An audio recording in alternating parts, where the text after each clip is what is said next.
Okay, तो आशीष हुआ है आप इस मॉल में? लग्जरी तोहफा आम लोगों के लिए दिया है समझ नहीं आ रहा, लेकिन अभी गया नहीं।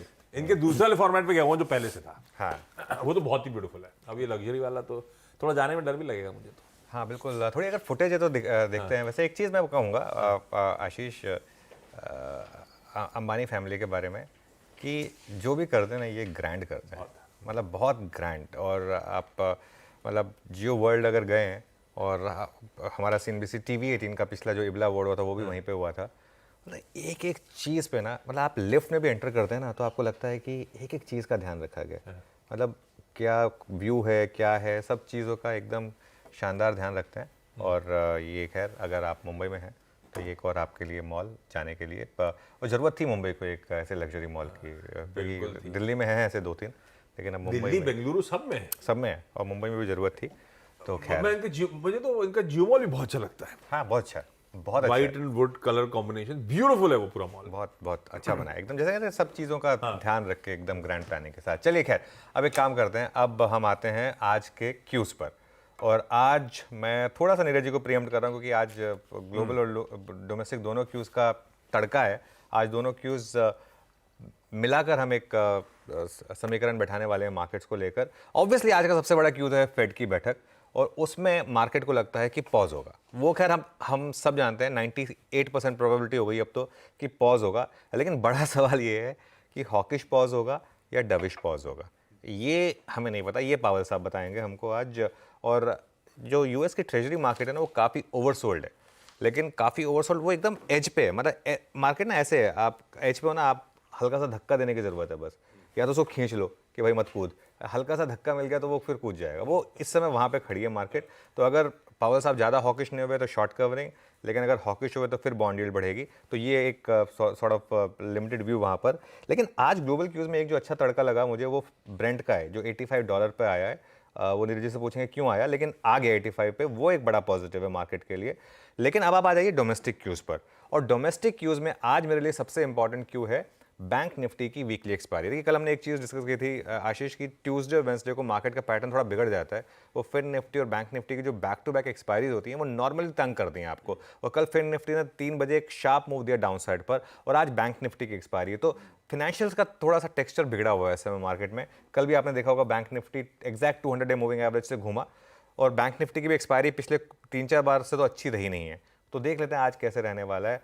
और एक आखिरी क्यू, L&T के नंबर्स अच्छे हैं वैसे, लेकिन मतलब मुझे वो जिसे कहते हैं ना एक वाव, वो मिसिंग है। मतलब ऐसा नहीं है कि यहाँ से ये स्टॉक अब 200-300 रुपये एक साथ भाग जाएगा, वो फैक्टर मिसिंग है। क्योंकि मार्जिन पर जो उन्होंने थोड़ी सी कमेंट्री दी है ना, एक तो मार्जिन थोड़े से मिस हुए इस क्वार्टर में, और गाइडेंस में मार्जिन पर थोड़े दबाव किए, वो मुझे लग रहा है कि शायद अगर वो अच्छा होता ना तो मैं बोलता वाव। वो नहीं है, तो इसके लिए वाव फैक्टर थोड़ा सा मिसिंग है इस समय। और आज जितने भी नंबर्स आ रहे हैं उसमें मैं फोकस करूंगा डोमेस्टिक कंपनीज पर, ब्रिटानिया, हीरो, गोदरेज कंज्यूमर और LIC हाउसिंग, चारों अलग अलग सेक्टर से, लेकिन चारों डोमेस्टिक कंजम्पशन के लिए बड़े स्टॉक्स। तो इन 4 नंबर्स पर आज नजर रहेगी मेरे ख्याल से। नंबर्स के हिसाब से ये आपको बताएंगे कि वो जो डोमेस्टिक इकोनॉमी की रैली है वो स्ट्रांग है अभी भी या नहीं है।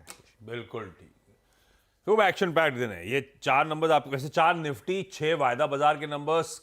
कल बाजार बंद होने के बाद तीनों निफ्टी नंबर्स पर रिएक्शन। आज दिन भर ऑटो सेल्स के नंबर्स आते रहेंगे। दिन भर आप लोग बिजी रहेंगे स्क्रीन पे, चुप के रहिए, ग्लूड रहिए अपनी टीवी स्क्रीन से। खैर आज के अब मूड माहौल को सेट कर दिया जाए। वेडनेसडे के दिन के इंडिकेशन से गिफ्ट निफ्टी की तरफ से हल्की कमजोरी है। वैसे कमजोरी कम हो रही है, कुछ देर पहले 35-40 थी, 30 हुई, अब 25 पॉइंट के आसपास के दबाव के साथ शुरुआत होगी। लार्जली मतलब कल की क्लोजिंग लेवल्स के आसपास ही शायद शुरुआत हो। असल में हमारे एशियन पीयर्स आज सुबह से बेहतर ही कर रहे हैं हमसे, हम सुबह से सर्व कर रहे हैं किसी चीज को लेकर। ये देखिए सारा एशिया इन ग्रीन ही ट्रेड कर रहा है। और फ्लिप करिएगा तो यूएस से जो हैंडओवर आया था वो भी बढ़िया ही आया है। यूएस में कल 1/3 से 2/3% के बीच में तीनों बेंचमार्क्स मजबूती के साथ ट्रेड कर रहे थे। इंट्राडे में घूमे, हाईज पे जाके क्लोज हुआ। डाउ का चार्ट इंट्राडे स्क्रीन पर आ जाएगा। हाँ, आज सुबह के फ्यूचर जरूर 1/4% के आसपास हल्के दबाव में। भाई इवेंट बड़ा खड़ा है, उससे पहले फ्यूचर्स थोड़े से ठंडे कामकाज कर रहे हैं। पर ऐसे में हमारे लिए संकेत हैं कैसे, ये आपने अब दिखाई दो। तबर अब की सेकंड प्लेट दिखाइएगा। इवेंट से पहले थोड़ा सा कस्टमरली होगा शायद, बॉन्ड डील उछल गई, डॉलर इंडेक्स उछल गया। कच्चा तेल कूल ऑफ गजब का हो रहा है। हालांकि प्रोड्यूसर साहब ने लिखा है एफओएमसी मीट से पहले, लेकिन आज सुबह डिस्कशन निकल कर आया है कि दरअसल मिडिल ईस्ट की क्राइसिस रिलेटेड अपडेट जो आ रहे हैं वो दरअसल कूल ऑफ कर रहे हैं क्रूड को। सब कुछ पर्सपेक्टिव में रख लेते हैं, समझ लेते हैं। Neeraj ji good morning. Good morning आशीष। और सबसे बड़ा इवेंट तो खैर यही है कि फेड अपनी आज पॉलिसी अनाउंस करेगा और उसमें पूरी ये संभावना है कि पॉज होगा। कमेंट्री हो सकता है कि वो फिर वही एक लटका दें कि साहब एक हाइक हो सकती है, डेटा डिपेंडेंट है ये। लेकिन जो हम लोगों ने कल हमने एक एनालाइज किया था कि शायद मुझे लगता है हिम्मत नहीं पड़ेगी अब रेट रेज करने, क्योंकि अदरवाइज उनकी इकोनॉमी में सीरियस ट्रबल आ जाएगी जिसको रिवाइव करना बड़ा मुश्किल होगा। तो कई एनालिस्ट ये मानते हैं कि जो उन्होंने अब तक किया है उसका असर दिख रहा है। आपकी लोन ग्रोथ रुक रही है, डिलिक्वेंसी बढ़ रही है, डिफ़ॉल्ट बढ़ रहे हैं। तो वही आप चाहते थे कि डिमांड टूटे, तो वो टूट रही है, लेकिन उसमें समय लगेगा। तो आपको इंतजार करना चाहिए रादर कि आप रेट बढ़ा बढ़ा के उसको परेशान करें। तो इसलिए पॉज प्लस कमेंट्री हो सकता है कि हार्श दे दें कि अभी एक रेट और बढ़ सकता है, लेकिन मार्केट उसको लेकर के बहुत ज़्यादा परेशान नहीं है। वेट तो ज़रूर कर रहा है, लेकिन देखिए कल हायर साइड में जाके उसने वेट किया। दूसरा जो डेवलपमेंट हुआ है मार्केट के लिहाज से वो बहुत इंपॉर्टेंट है, वो हो रहा है खाड़ी में जहाँ युद्ध चल रहा है। दो बातें वहाँ से निकल के आई। एक तो ये कि जो ब्लिंकन है अमेरिका के विदेश मंत्री, वो फिर जाएंगे इजराइल और शुक्रवार को, और वहाँ इजरायली प्राइम मिनिस्टर से मिलेंगे, साथ ही आसपास की नेबरिंग कंट्री से। पिछली बार याद होगा आपको मुलाकात हो नहीं पाई थी, इस बार होगी फिर से। और पूरी संभावना बन रही है कि अब वहाँ पे शायद कोई पीस डील हो जाएगी, क्योंकि हमास की तरफ से भी ये स्टेटमेंट दिया गया है कि वो कुछ दिनों में सारे जो उनके बंधक हैं उनको छोड़ देंगे। अब इन सारे डॉट्स को आप कनेक्ट करिए तो कुछ दिन पहले हमास के और ईरान के कुछ नेता रूस गए थे मिलने, वहाँ कुछ बातचीत हुई थी। बाइडन का स्टेटमेंट लगातार इस पे आ रहा है। इजराइल के नेतन्याहू ने ये कहा है कि हम सीज़ फायर नहीं करेंगे लेकिन कंडीशनल है। गज़ा में 200 ट्रक कल गई है सामग्री, पूरी सामान। तो इस सारी चीज़ों को जोड़ के देखते तो ऐसा लगता है कि शायद वहाँ पे कुछ पक रहा है, शांति की संभावना बन रही है। इसीलिए कल क्रूड गिरा, $85 पे आ गया, क्योंकि जो सप्लाई का एक ओवरहैंग बना हुआ था कि कुछ भी हो सकता है, कभी भी दिक्कत आ सकती है, वो ईज आउट हुआ। और इसका असर आप देखिएगा मार्केट में भी आएगा। दूसरी बड़ी घटना है कि शी जिनपिंग यानी चाइना के साथ इतना तनाव का माहौल है अमेरिका का, उनकी भी एक मुलाकात शेड्यूल हो गई है नवंबर में। एक एशिया पैसिफिक इकोनॉमिक कोऑपरेशन का इवेंट है सैन फ्रांसिस्को में, जहाँ पे बाइडन और शी जिनपिंग की मुलाकात होगी। तो वो जो तनाव वहाँ इतना चल रहा है, वहाँ पे भी कुछ संभावना बन रही है। ये सब मूवमेंट है जो हो सकते हैं, होंगे कि नहीं होंगे पता नहीं, लेकिन मार्केट सेंटीमेंट प्ले कर जाता है। इसलिए ये मुझे लगता है मार्केट के लिए दूसरी बड़ी घटनाएं हैं जो हो रही हैं। अब सब कुछ इस बात पर निर्भर करेगा इसमें से कुछ होता है कि नहीं होता है। उसमें सबसे पहली चीज़ आज रात में होनी है 11 बजे कि वो क्या बताएंगे, उस पर सारा कुछ निर्भर करेगा। लेकिन संभावना है कि पॉज ही रहेगा। हालांकि बॉन्ड यील्ड अभी भी अपना दमखम बनाए हुए हैं कि 5% से ऊपर हम रहेंगे, तो देखते हैं क्या होता है। लेकिन मार्केट के लिए एक पॉजिटिव संकेत है, और इसीलिए आप देखिए यूएस का मार्केट अब थोड़ा सा संभल के ऊपर की तरफ बना हुआ है। ठीक बात। तो भाई आज का इंपॉर्टेंट इवेंट है, ग्लोबली सबकी नजर है, बाकी सब अब आज बैक बर्नर, सब इंपॉर्टेंट है, सब बैक बर्नर पे रहेगा, क्योंकि आज सब इंतजार कर रहे होंगे 11:30 बजे रात में जब फेड अपना पॉलिसी स्टेटमेंट लेकर आएगा।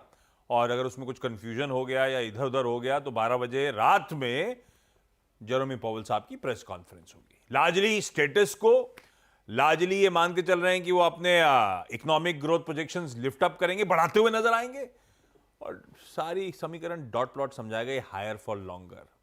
वो सब कुछ इंपॉर्टेंट होना है आज रात में। खैर तब आएगा तब आएगा, आज उसकी तैयारी हो रही होगी दिन के दौरान। कल हो जाएगा इंपॉर्टेंट ओपनिंग का event, gap up gap down की जो तैयारी कर रहे होंगे। कल का जरा निफ्टी स्क्रीन्स पर लेकर आइएगा। कल ऐसी चर्चा हो रही थी कि इंपॉर्टेंट दिन है, 2 दिनों के पुल बैक के बाद आज का सेशन वॉच आउट करने की जरूरत। कल जैसे मेंशन हुआ था एक्सपेक्टेड, और ये वाकई सुबह चर्चा हुई थी कि लग नहीं रहा है गिफ्ट निफ्टी तब पस्त खुलेगा। खुला 0.5% ऊपर, और वहीं से समीकरण बिगड़ गया। 0.5% ऊपर वाला 0.5% नीचे चला गया, रिकवर करा, लेकिन जाते जाते शायद वो फिर निफ्टी की एक्सपायरी को ब्लेम कर लिए, जो कर लीजिए 1/3% कमजोर। तो वोलेटाइल सेशन था कल हमारे लिए 2 दिन के पुल बैक के बाद। अब इस वोलेटाइल सेशन में पहले स्ट्रैटेजी पे आऊं उससे पहले जरा सेटअप समझ लिया जाए। कल इस सेटअप में, इस ट्रेड सेशन में सेटअप किस तरह से बदला है, क्या है आज का सेटअप जो है वो मिक्स्ड है काफ़ी, कुछ मतलब देखने को है नहीं ज़्यादा। जैसे हमने कल भी कहा था ना, अगर आप लॉन्ग हैं तो आप पॉजिटिव रीड करेंगे, शॉर्ट है तो नेगेटिव रीड करेंगे, उसी तरीके का सेटअप है।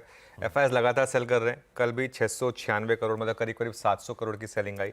डीआईज ने करीब 350 करोड़ की कल बाइंग की। तो ये अभी तक सेटअप में एज इट इज़ बना हुआ है। और बार्स देखेंगे अगर आप FIS के, तो फिर से वो रेड बार्स ज़्यादा हावी होने लगे हैं पिछले 5-6 दिन से। अब लगातार सेलिंग हुई है। बीच में 1-2 दिन बाइंग आई थी FIS की, लेकिन ये नहीं वो कैश मार्केट वाला बार, ये बाद में आएंगे हम इसके बाद। ये स्टैंडर्ड टेम्पलेट है एक पहले कैश मार्केट के बार्स। ये देखिए पहले 2-3 दिन कुछ ग्रीन बार्स आए थे, लेकिन अब लगातार रेड बार्स आपके आने लगे हैं। और कल भी 700 करोड़ की सेलिंग, कहने को आप कह सकते हैं कि आप पहले से थोड़ी कम हुई है सेलिंग। जैसा मैं कह रहा हूँ, मार्केट सबको कुछ ना कुछ रीड थ्रू करने के लिए देता है डेटा। तो अगर आप पॉजिटिव, आप ये कहेंगे कि 2 दिन से 1500-1700 करोड़ रही थी, अब सिर्फ 700 करोड़ रह गई। इंडेक्स फ्यूचर्स में थोड़ी सी बाइंग है 68 करोड़ की, और दोनों इंडेक्स में बराबर है, तो इसलिए मैं ज़्यादा उसको सेग्रीगेट किया नहीं। स्टॉक फ्यूचर्स में 562 करोड़ की बाइंग है, पहले वाली प्लेट इससे। स्टॉक फ्यूचर्स में 562 करोड़ की बाइंग है, तो इंडेक्स फ्यूचर्स में 68 करोड़ और स्टॉक फ्यूचर्स में 562 करोड़ की आपकी बाइंग है इस समय। अब आ जाइए आप इंडेक्स फ्यूचर्स में क्या हुआ और उसमें पोजीशनिंग क्या है। उसमें लॉन्ग्स जुड़े कल 3098 और 13% की लॉन्ग पोजीशनिंग है, और शॉर्ट जुड़े 2582, 87% की शॉर्ट पोजीशनिंग है। ये पोजीशनिंग जो है वो एज इट इज़ ही है, ये कल 3 दिन से एज इट इज़ ही। हमने जब सीरीज की शुरुआत की थी तब 89% थी, अब 87% ही है। और ये ऐसा नहीं कि शॉर्ट्स कम हो रहे हैं इसके लिए थोड़ी सी कम हुई है, वो लॉन्ग थोड़े से ज़्यादा जुड़े हैं इसके लिए। अब वो आप चार्ट दिखाइए, जो लॉन्ग शॉर्ट वाला चार्ट दिखा रहे थे, अब वो 2-3 दिन से स्टेबल है। सीरीज की शुरुआत पे हम 89% शॉर्ट पे थे, अब हम मोर और लेस वहीं पर हैं। ये जो है ना, ये बहुत इंटरेस्टिंग है। ये मुझे लग रहा है कि मार्केट आपको एक तरीके का बॉटमिंग आउट के साइन यहीं से दे रहा है कि अगर ये जो short position, in short positions को अगर फॉलो थ्रू नहीं मिला तो क्या होगा। क्यों मैं हमेशा बोलता हूं कि सीरीज का हाई और सीरीज का लो इंपॉर्टेंट होते हैं, क्योंकि अब आपके पास सीरीज का हाई और सीरीज का लो बहुत इंटरेस्टिंग लेवल्स पर आ गए हैं, दोनों के दोनों। सीरीज का हाई और सीरीज का लो अगर आप निफ्टी का नोटिस करेंगे तो लो था करीब 18,800 समथिंग पे था, 18,900 समथिंग पे था, और हाई आपका करीब 19,250 पर है। तो 19,250 के आसपास अगर आप क्रॉस करने लगेंगे तो इन शॉर्ट्स को कवर करना पड़ेगा। 18,880 के करीब अगर आप नीचे निकलने लगेंगे तो इन शॉर्ट्स की फिर हिम्मत बढ़ेगी। तो इसके लिए सीरीज हाई और सीरीज लो की सिग्निफिकेंस इसीलिए होती है ट्रेड सेटअप में। तो ये हो गया आपका FIS का मामला। चलिए बाकी के ट्रेड सेटअप पे आ जाते हैं। ऑप्शंस में क्या हुआ। ऑप्शंस में कल call long 0.78 lakh, call short 0.14 lakh, तो मतलब नेट कॉल लॉन्ग हुआ है। लेकिन जो आंकड़ा मुझे थोड़ा खराब लग रहा है वो है पुट शॉर्ट का अनवाइंडिंग। देखिए पुट शॉर्ट की जब भी अनवाइंडिंग हो वो मार्केट के लिए नेगेटिव होता है, क्योंकि पुट शॉर्ट सबसे ज़्यादा सपोर्ट करते हैं मार्केट के लिए। जिन्होंने नेकेड शॉर्ट किए हुए होते हैं पुट्स में, वो एक मार्केट का सपोर्ट होता है सबसे बड़ा। और पुट शॉर्ट का कम होना मतलब मार्केट में कहीं ना कहीं सपोर्ट हिल रहा है। अब वो हो सकता है बैंक निफ्टी में हुआ हो ज़्यादा, लेकिन 1.8 लाख की अनवाइंडिंग पुट शॉर्ट में हुई है, वो थोड़ा सा नेगेटिव है। पुट कॉल रेशियो थोड़ा इसी वजह से कम हुआ है, 0.91 पर आया, क्योंकि ये पुट शॉर्ट्स कम हुए हैं। ये थोड़ा सा नेगेटिव है 1.009 के मुकाबले। और जैसा कल हमने आपको कमाई का अड्डा में बताया था, एक स्टॉक बैन में आने की तैयारी कर रहा है, वो है GNFC। 2-3 दिन से मजबूत रहा है, आज उसमें थोड़ी प्रॉफिट टेकिंग आ जाएगी मेरे ख्याल से, तो GNFC बैन में आया है। ओके, ये है आज का ट्रेड सेटअप। अब आइए निफ्टी के अप्रोच में। कल वॉलेटाइल सेशन था, लेकिन मैं इसे नोटिस कर रहा था क्योंकि जॉट डाउन कर लेता हूं। मेंशन हुआ था कि हमारे लिए पहला जो सपोर्ट है वो 19,040 के जोन्स पे, और इनफैक्ट 19,050, 19,100 ये हमारा बाय जोन होगा। कुल एक गैप अप थे तो समीकरण वो नहीं थे। दिन के दौरान मार्केट ने हमें वो जोन्स दिए, वो पहले सपोर्ट को मार्केट ने ड्यूली रिस्पेक्ट करा, और उन लो लेवल्स पर अगर आपने खरीदा होता तो आपने बढ़िया दिन के दौरान, हमने 19,200 के आसपास के जोन्स आते हुए देखे थे। खैर लो लेवल्स पे एक्यूमुलेट करने के मौके थे। खैर कल का वोलेटाइल सेशन था, क्या करना चाहिए। अब आज का सेटअप क्या कहता है, इस सेटअप के बाद आज का हमारा अप्रोच क्या कहता है, क्या करूं निफ्टी पे। आज बड़ा दिन है, आज और बड़ा बैंक की एक्सपायरी है। आज बैंक निफ्टी की एक्सपायरी है, तो बैंक निफ्टी पे आते हैं बाद में, लेकिन पहले निफ्टी पे आते हैं, क्योंकि निफ्टी पे मेरा कॉन्फिडेंस ज़्यादा है। निफ्टी मेरे ख्याल से आपको ज़्यादा अच्छी सेटअप दे रहा है ट्रेड के लिए। निफ्टी में आज लेवल बेस्ड ट्रेडिंग है। 19,028 आपका पहला सपोर्ट है ऑप्शंस के हिसाब से, और अगर गिफ्ट निफ्टी सही है तो हम थोड़ी सी उसके आसपास ही शुरुआत करेंगे। और आपका बड़ा सपोर्ट है 18,926 से लेके 18,940। ये क्या है, ये मंडे और ट्यूसडे का लो है बेसिकली। तो ये इस हिसाब से ये आपके लिए इम्पॉर्टेंट सपोर्ट है, इसको नहीं तोड़ना चाहिए। तो बाय जोन क्या होगा, मेरे ख्याल से 18,960 से 19,025 सिस्टम में डाल के रखें। 18,960 से 19,025, इसमें थोड़ा थोड़ा छोटे छोटे टुकड़ों में बाय का डाल के रखें आप, और एक स्टॉप लॉस लगाते हैं 18,900 का। 18,900 क्यों, वो 18,940, 926 अगर टूटा भी तो भी आपका थोड़ा सा प्रोटेक्शन यहाँ पर रहेगा। इसके लिए 18,900 का एक स्टॉप लॉस के साथ ये एक लॉन्ग ट्रेड है। और एक चीज़, लॉन्ग पोजीशंस को इंट्राडे में ही काट कर जाएं, सारी की सारी लॉन्ग पोजीशंस, और अगर कैरी कर रहे हैं तो हेज कर लें, पुट ले जाएं कैरी कर रहे हैं तो। अगर आपने इस लेवल पे ले लिया और मार्केट डे हाई पर मान लो बंद हुआ, तब आप कैरी कर रहे हैं, तब आप एक अपने आप को हेज कर लें, एक out of the money put लेके, या जैसे भी आपको ठीक लगे, वो ट्रेडर समझते हैं, वो आप कर लें। अब रेजिस्टेंस क्या है यहाँ पर? हायर लेवल पर रेजिस्टेंस है 19158 पर, पहले ये मंडे का हाई है, और कल का हाई मैं इसलिए नहीं बोल रहा हूँ कि कल का हाई कोई बहुत कोई बहुत ज़्यादा मीनिंग रखता नहीं है।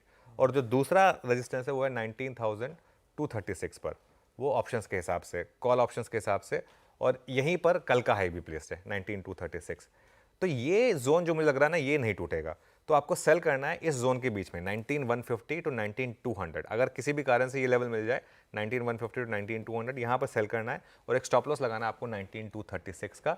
और फिर बोल रहा हूँ मैं, कोई भी पोजीशन आपको कैरी नहीं करनी, अगर कैरी करनी है तो अपने आप को हेज करना है, वरना इंट्राडे में इस रेंज में ट्रेड करें। मेरे ख्याल से आज अच्छा मुनाफा बनेगा आपको दोनों साइड पे। दोनों साइड के मौके, इंट्राडे में जो रेंज डिफाइंड है उन मार्कर्स के बीच में आपको कामकाज करना है। निफ्टी हमारा गो टू पॉकेट, ये कई दिनों से चर्चा भी हो रही है, और निफ्टी बैंक, लेकिन अब स्ट्रेटेजाइज तो करना है, कई सारे कंपल्सिव ट्रेडर्स होंगे, लेवल्स वॉच आउट करना चाहेंगे, क्या अप्रोच रखूं यहाँ पे? अब आपने तो एक टाइम था जब बैंक्स, फाइनेंशियल सर्विसेज की एक्सपायरी मतलब तेजी तेजी तेजी, आजकल मूड उल्टा चल रहा है। आजकल मूड उल्टा चल रहा है, जब तक मूड उल्टा चल रहा है उल्टा चल रहा है। कल 3 बजे वो शार्प मूव आ गया था, वैसे वो क्लियरली विजिबल था फिन निफ्टी में। आज बैंक निफ्टी की वीकली एक्सपायरी है। अच्छा, बैंक निफ्टी में मैं एक चीज़ कहूँगा, वो कल मैं सुन रहा था, कल जब फ्लैटलाइन के आसपास आया तो आपने कहा था आखिरी आधा घंटा वॉच आउट करने की जरूरत है, आज फिन निफ्टी की एक्सपायरी है, वो डिफाइन करेगी। बिल्कुल वो आ गया। वो कई बार ना वो सकर्स रैली आती है 3 बजे से पहले। वो सकर्स रैली क्या करती है, लोगों को लगने लगता है कि लोग 3 बजे का मूव प्रीएम्प्ट करना चाहते हैं। ऑब्वियसली हर कोई चाहेगा ना प्रीएम्प्ट करे, क्योंकि 3 बजे के बाद वो मूव आ गया, उसके बाद आपको कुछ मिलेगा नहीं। तो इसके लिए कई बार वो जब पहले मूव आने लगता है, लोग उसमें फिर कूद जाते हैं और फिर वो उल्टा मूव आ जाता है। कल एग्जैक्टली वही हुआ। कल फिन निफ्टी का अगर आप चार्ट देखेंगे, कल फिन निफ्टी में यही हुआ। एक बार के लिए ऐसा लगा कि मार्केट ऊपर आ रहा है, फिर वो 19200 की पुट जो है वो 50 पैसे पे जो आ गई, तो 50 पैसे की 20 रुपये हुई। एंड में जाके वो भी 4-5 रुपये पे ही बंद हुई, लेकिन एक बार के लिए तो उसने आपको एक मौका दे दिया। तो खैर, आज बैंक निफ्टी की स्ट्रैटेजी पर आते हैं। जैसे मैं कह रहा हूँ, आज वीकली एक्सपायरी है, तो पहले तो अपने आप को थोड़ा सा निम्बल फुटेड रखें। निम्बल फुटेड मतलब पोजिशनिंग कम रखें, बहुत ज़्यादा ज़रूरत नहीं है। एक जो चीज़ है वो बैंक निफ्टी में और सारे स्टॉक्स में आ रही है, वो है 200 day simple moving average. 200 day simple moving average का मैजिक देखिए आप। कल बैंक निफ्टी वहीं से पलटा और 43,191 को उसने रिजेक्ट किया। और ना सिर्फ ये बैंक निफ्टी, अब मैं इंडिविजुअल स्टॉक्स पर आता हूँ। पहले तो HDFC बैंक और कोटक। HDFC बैंक अभी भी स्टेबल नहीं हुआ, और कोटक महिंद्रा बैंक ये थोड़ा सा साइन दिखा रहा है बॉटमिंग के। कल HDFC बैंक डे लो पर बंद हुआ, उसी ने गिराया बैंक निफ्टी को, लेकिन Kotak Mahindra bank day high पर बंद हुआ, और कोटक ने फिर एक बार 1700 बचा लिया। तो एटलीस्ट आपके पास एक सपोर्ट है कोटक महिंद्रा बैंक का। अब देखो, ICICI बैंक और स्टेट बैंक ऑफ इंडिया, ये मेरे ख्याल से अब दो इंपॉर्टेंट कड़ी हैं स्टॉक बैंक निफ्टी की। दोनों 200 डे मूविंग एवरेज पर, दोनों के दोनों, ICICI बैंक और SBI दोनों चल रहे हैं exact 200 day simple moving average पर, और यही सिग्निफिकेंस है इस समय 200 डे सिंपल मूविंग एवरेज की। तो बैंक निफ्टी की रेंज क्या है? 42,450 टू 43,100। अब क्या आप इस रेंज को प्ले कर सकते हैं? 400 पॉइंट नीचे और करीब 350 पॉइंट ऊपर, मेरे ख्याल से आप कर सकते हैं। उसमें क्या रेंज है आपकी? 43,000 टू 43,100 में आपको सेल करना है, और एक 43,191 जो आपका 200 डे मूविंग एवरेज है, उसका एक स्टॉप लॉस रखना है आपको। और नीचे लोअर साइड पर ये सारी की सारी ट्रेड्स एग्रेसिव ट्रेडर्स के लिए हैं, और with strict stop loss 42,600 to 47,700 में बाय करना है, और एक 42,400 का एक स्टॉप लगाना है आपको बैंक निफ्टी। बहुत बढ़िया, ये हो गई निफ्टी बैंक की आज की वेडनेसडे की अप्रोच। लेवल स्क्रीन पे प्रोड्यूसर साहब ने लिख भी दिए, कहाँ स्टॉप लॉसेस प्लेस करने हैं उसका जरूर ध्यान रखिएगा। CNBC आवाज का मॉर्निंग पैनल रेडी हो रहा है, सबके